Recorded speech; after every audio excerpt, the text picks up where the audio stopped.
नमस्कार फ्रेंड्स, मी शामल खवई कट्टा या आपल्या चॅनलमध्ये तुम्हा सर्वांचं स्वागत करते. आज आपण राशनच्या तांदळाचे उकडीचे मोदक बनवणार आहोत. तर इथे मी 2 नारळ फोडून बारीक करून घेतलेले आहेत. मग ते मिक्सरमध्ये टाकून असं बारीक करून घ्यायचे. तुम्हाला पूर्ण व्हाईट करायचे असेल तर त्याची साल काढून बारीक करू शकता.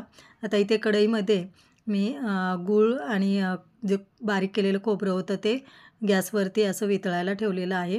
गुळामध्ये असं चांगलं शिजवून घेतलं की मोदक 2-3 दिवस चांगले टिकतात. आता इथे चवीपुरते मीठ टाकलेले आहे. तर आपलं हे सारण तयार झालेलं आहे. मी गूळ चेचून टाकलेला, पण बारीक करून टाकलं की पटकन होतं. चेचून टाकल्यामुळे थोडा वेळ लागला. आता आपलं सारण तयार झालेलं आहे. तर आता आपण उकड करूया. तर इथे कढईमध्ये मी 1 वाटी पाणी टाकलेलं आहे.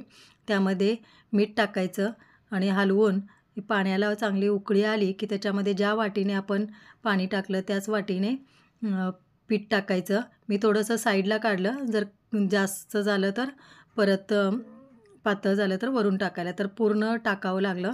आता हे आपलं टाकल्यानंतर एकसारखं चांगलं हलवून घ्यायचं, म्हणजे पिठाच्या गुठळ्या होत नाहीत. वरून 1 चमचा तूप टाकायचं आणि परत चांगलं मिक्स करायचं.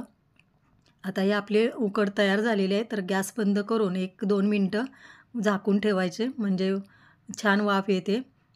थोडंसं गार झालं की मग असं हाताला तेल लावून किंवा तूप लावून चांगलं असं मळून घ्यायचं. चांगलं मळलं की मग पाऱ्या आपल्या चांगल्या होतात, म्हणजे अजिबात चिरत नाही आहेत. आपण यामध्ये दुसरं कुठलंही पीठ किंवा वापरलेलं नाही आहे. तर फक्त तांदळाचं पीठ घेतलेलं आहे. तर अशा हाताने पारी करून घ्यायचं, त्यामध्ये सारण भरायचं आणि अशा चिमटीने पाकळ्या करून असं मोदक तयार करून घ्यायचा. आता परत एकदा मी दाखवते. बघा, असं हाताने पीठ लांबवत अशी पुरी करायची आणि मग त्याच्यामध्ये सारण भरायचं आणि दोन्ही अंगठा आणि बोटांच्या साहाय्याने अशा चिमटीने त्याच्या पाकळ्या करून घ्यायच्या आणि वरून असा दाबून मुटका करून घ्यायचा.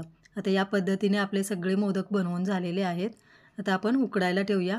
तर इथे मी स्टीलचं पातेलं ठेवलेलं आहे. त्याच्यामध्ये हे चाळणीत ठेवलेले मोदक ठेवायचे आणि वरून झाकण ठेवून 10 मिनटं उकडून घ्यायचे. तर बघा कसे मस्त आपले मोदक तयार झालेले आहेत, एकदम मऊ. नक्की ट्राय करा आणि व्हिडिओ आवडला असेल तर प्लीज लाईक, शेअर आणि सबस्क्राईब करा.